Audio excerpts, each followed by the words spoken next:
Election लड़ने वाले और नुमाइंदगी करने वाले मोहम्मद उमर, जलील अहमद, मोहम्मद सलमान, अनीस अहमद और आलिया कौसर, अखलाक अहमद, रिजवाना सुहैल अहमद स्टेज पे तशरीफ़ फरमा महल्ले की मारूफ़ और मुअज़्ज़ज़ शख्सियात, हाज़रीन मजलिस, मेरे बुज़ुर्गों और दोस्तों, 5 साल में एक मरतबा कारपोरेशन का इंतखाबी मौसम आता है। इत्तेफाक कहिए कि ये इलेक्शन 2017 में हुआ था, उसके बाद 2022 में होना चाहिए था, लेकिन महाराष्ट्र सरकार ने इस इलेक्शन को मुलतवी किया और बजाय 2022 के आज हम 2026 में इस इलेक्शन को लड़ने जा रहे हैं। पार्लियामेंट का इलेक्शन होता है, उम्मीदवार चुन करके आता है, वो पार्लियामेंट जाता है, वहाँ अपने हल्के की नुमाइंदगी करता है।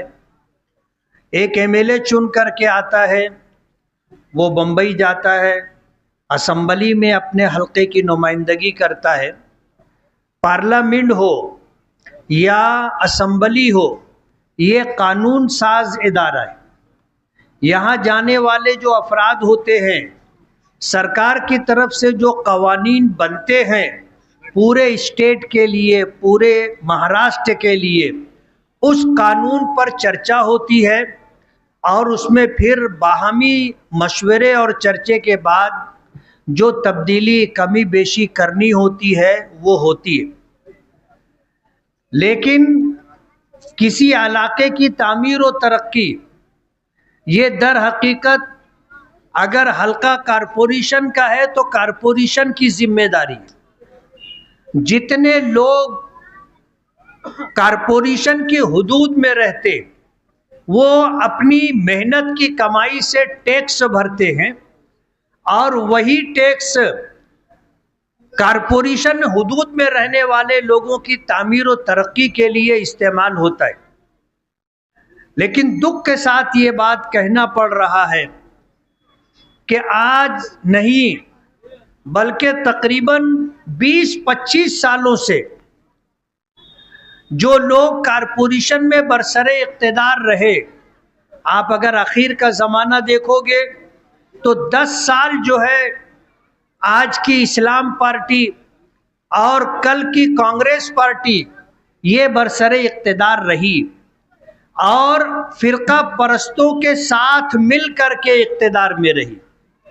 और आज जो उनके साथ गठबंधन करके इलेक्शन लड़ रहे हैं, कल की जनता दल सेकुलर और आज की समाजवादी पार्टी, ये हमारे साथ थी, हमारे गठबंधन में थी। हमने इस्लामपुरा हल्के से बुलंद इकबाल को नुमाइंदगी दी थी, नयापुरा हल्के से शान हिंद को नुमाइंदगी दी थी और उनको चुन करके लाया गया था। उन्होंने हमसे वादा किया था कि हम 10 साल आपके साथ रहेंगे और हमने उनसे वादा किया था कि अगर 10 साल आप हमारे साथ रहोगे तो 10 साल के बाद असेंबली इलेक्शन आप लड़ोगे, मैं आपकी मदद करूंगा, आपके लिए इलेक्शन लड़ूंगा।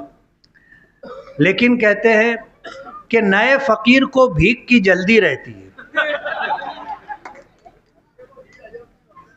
नए फकीर को भीख की जल्दी होती है और नया फकीर जो होता है वो भीख मांगने में कामयाब भी नहीं हो पाता, उसको मांगने का ढंग नहीं रहता और जल्दी रहती है। यही हाल इनका रहा, इनसे सब्र नहीं हुआ। जाहिर बात है हमारे पास जो मुआहदा हुआ था उसकी कॉपी मौजूद है, बाकायदा स्टाम्प पर एग्रीमेंट हुआ। मुझे जो बात कहनी है कि कल वो हमारे साथ थे, जनता दल सेकुलर और आज की समाजवादी हमारे साथ थे और उनको चैंपियन चोर बोला करते थे। कि कारपोरेशन के खजाने को ये किस तरह महारत के साथ लूटते हैं, और वो इनको तोड़ीबाज बोला करते थे कि ये तोड़ीबाज लोग हैं। लेकिन आज कारपोरेशन का खजाना लूटने के लिए और वही भ्रष्टाचारी बदउनवानी करने के लिए आज तोड़ीबाज कहो और चैंपियन चोर कहो एक हो गए।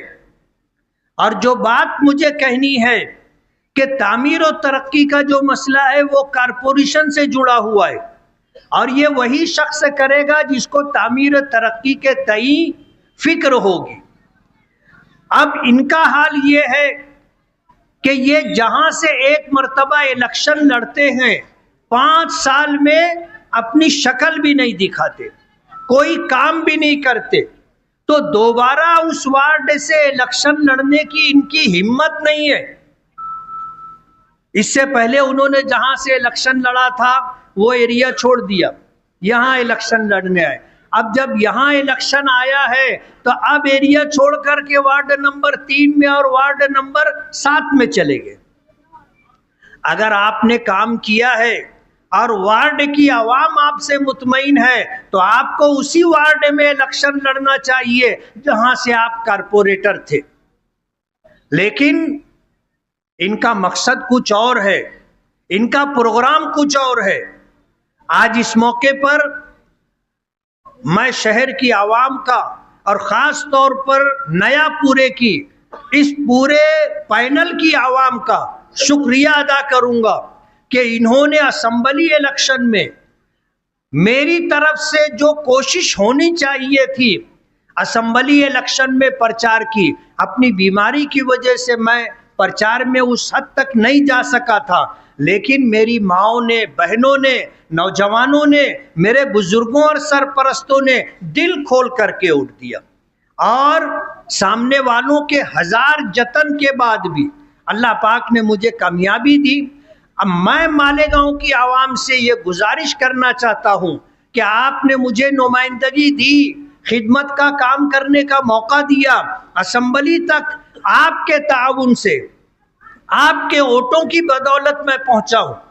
लेकिन बदकिस्मती ये होती है कि नुमाइंदा असेंबली में कोई और जाता है और कारपोरेशन में कोई और जाता है।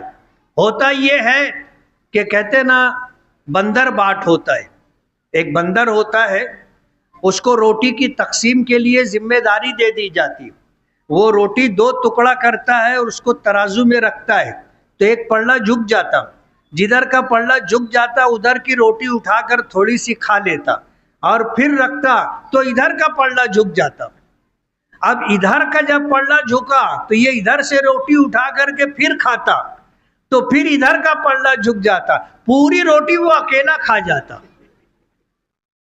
कारपोरेशन में जो लोग होते हैं तो कारपोरेशन में जो टैक्स गया वो भी, और सरकार की तरफ से जो निधि कारपोरेशन में आती है वो भी बंदर खा जाता है। आवाम को, कारपोरेशन के हुदूद में रहने वालों को नहीं मिलता, तामीर और तरक्की नहीं होती। मालेगांव कारपोरेशन का बजट 1000 करोड़ रुपए के ऊपर है।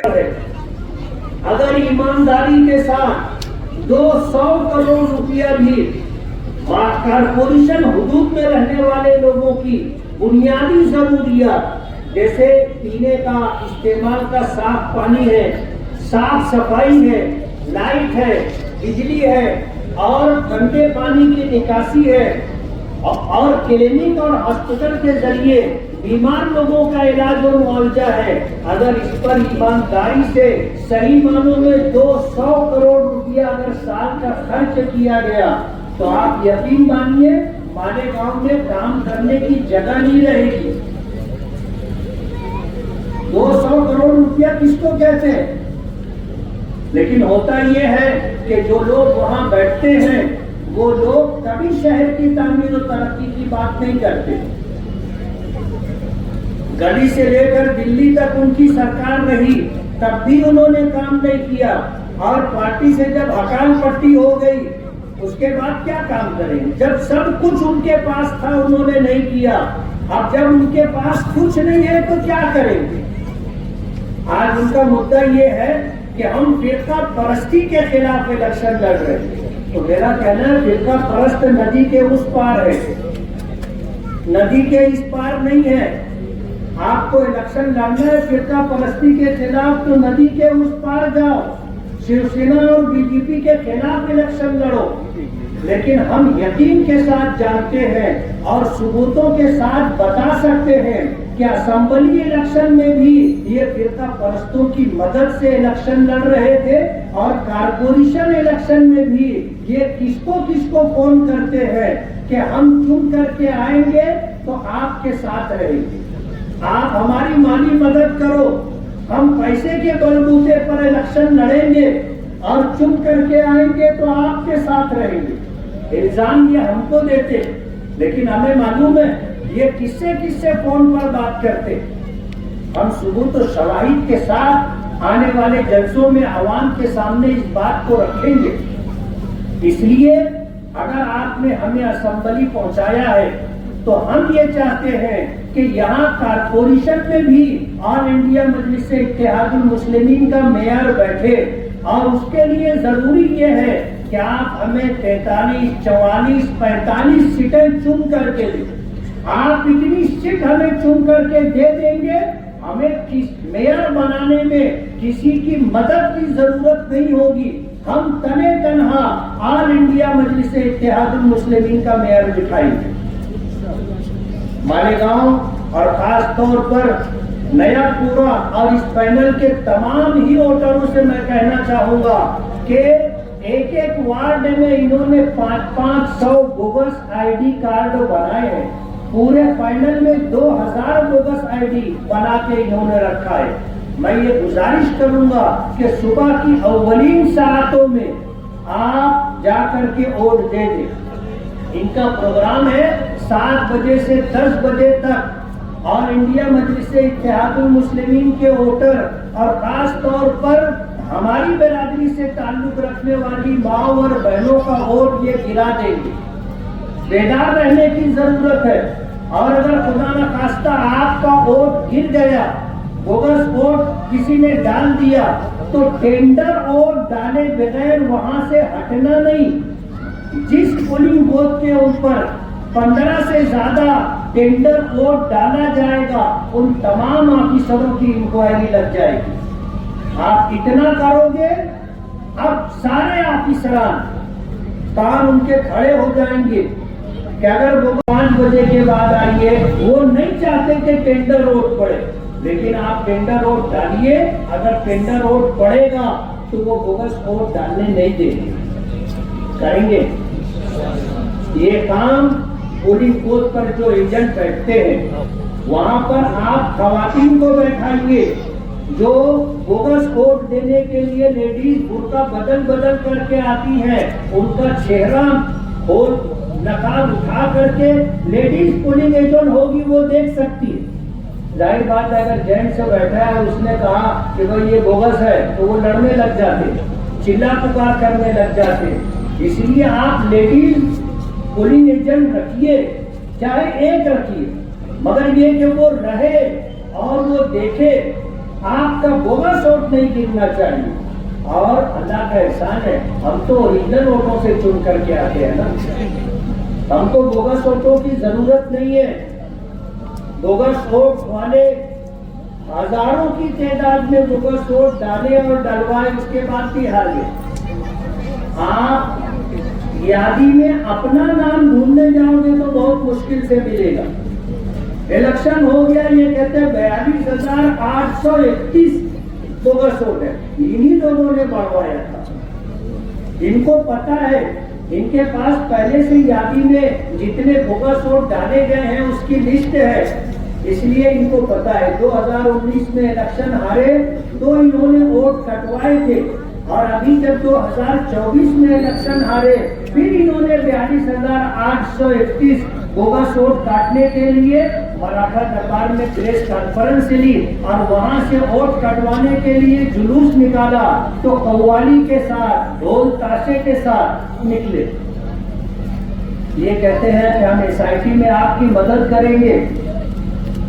SIT में आपकी मदद करेंगे। अरे वोटर लिस्ट से आप हमारा नाम निकलवा रहे हो, आप हमें हिंदुस्तानी होने का जो वोटर का सबूत है वो खत्म कर रहे हो, आप हमारी क्या मदद करोगे? आप तो हमारी कब्र खोद रहे हो। इसलिए मैं आपसे ये गुजारिश करूंगा कि आप सुबह की अव्वलीन सातों में जाकर के वोट दे दें। और आपने मुझे असेंबली में पहुंचाया है, आप ऑल इंडिया मजलिस इत्तेहादुल मुस्लिमीन का मेयर बिठाइए, हम मिल करके इस शहर को तामीर और तरक्की की राह पर ले जाएंगे अपने बच्चों की अच्छी तालीम के लिए। आज प्राइमरी स्कूलों में गरीबों के बच्चों को कैसे तालीम मिल रही है, कोई सहूलत नहीं है, हम आपको सहूलत दिलवाएंगे। हम कोशिश कर रहे हैं कि तकरीबन 9 करोड़ रुपए से ऊपर की रकम स्कूलों की मरम्मत के लिए और नई स्कूलों की तामीर के लिए 22 करोड़ रुपया लाने की हम कोशिश कर रहे हैं। ये रकम हम सरकार से लाएंगे कारपोरेशन में, और कारपोरेशन के जरिए स्कूलों की तामीर होगी। इसलिए हम चाहते हैं कि ऑल इंडिया मजलिस इत्तेहादुल मुस्लिमीन का मेयर आप बिठाइए, हमारा मेयर होगा, हमारे लिए काम करना आसान होगा। मैं इन चारों उम्मीदवारों से ये गुजारिश करूंगा कि आप पूरी मेहनत और जद्दोजहद करें और एक एक घर तक अपना ये पैगाम पहुंचाने की कोशिश करें। इंशाअल्लाह हमारे इस पैनल के तमाम वोटर हमें वोट देंगे और हमारे उम्मीदवारों को कामयाब करेंगे। मैं आप हजरात का पेशगी शुक्रिया अदा करता हूँ और ये उम्मीद करता हूँ कि इंशाअल्लाह मोहम्मद उमर जलील अहमद, इनका बटन नंबर 1 है, आलिया कौसर अखलाक अहमद, इनका बटन नंबर 2 है, मोहम्मद सलमान अनीस अहमद, इनका बटन नंबर 2 है, और रिजवाना सुहैल अहमद, इनका बटन नंबर 3। आप इसे याद रखिए और ये पॉम्फलेट आपके घर आएगा, आप इसको देख करके वोट देने के लिए जाइए और आप बटन की निशानी पर वोट दीजिए। बटन की निशानी पर बटन देख करके और जो उम्मीदवार है उसका फोटो देख करके आप वोट दीजिए। आप ऑल इंडिया मजलिस इत्तेहादुल मुस्लिमीन के उम्मीदवार को वोट दीजिए, इधर उधर कोई वोट नहीं होना चाहिए। आप अगर इस तरह करेंगे तो इंशाअल्लाह आने वाला कल आपका होगा, आपके बच्चों का होगा। बहुत बहुत शुक्रिया।